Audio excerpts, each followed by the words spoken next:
Sa number 3, nag-file naman sa mga Certificate of Candidacy sa mall sa Bacolod City ang mga magpapili para sa barangay kag SK elections. Iban sa ilagin pandaman batok sa premature campaigning. May report sa Nico Delfin.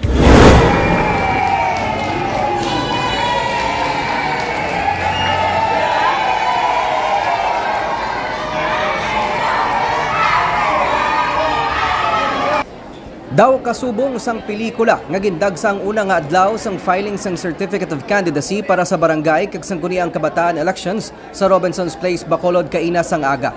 Gani wala man mapaiway ang pagbinaisay sa mga nagalinya nga mga magakandidato nga luyag makauna tapos file sing ilang nga COC sa Comelec, Bacolod.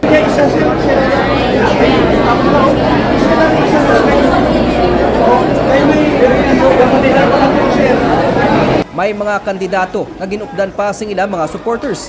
Kadaman sa ila nagasuksok sang ilang mga campaign t-shirts kag dalaman ang mga campaign paraphernalias.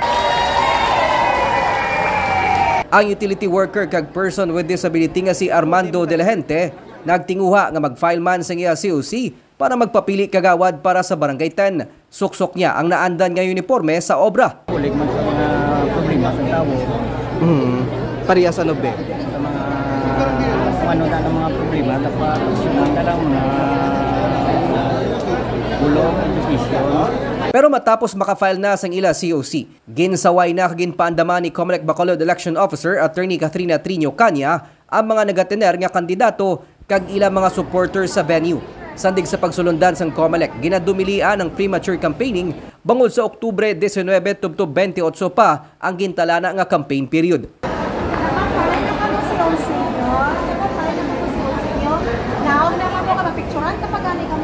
Last warning ko na. Ako galing na mga picture sa inyo, ako ginang-file pass sa inyo na. Naog na kamo itong daan, pag-uba kami sa mga t-shirts. Hindi pwedeng t-shirts, hindi pwedeng mga...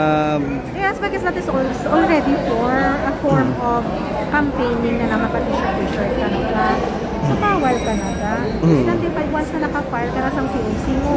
Kasi sa manual elections, so may premature campaigning kita. Kita yan ang implement kita sa aton nga rules with regards to premature campaigning.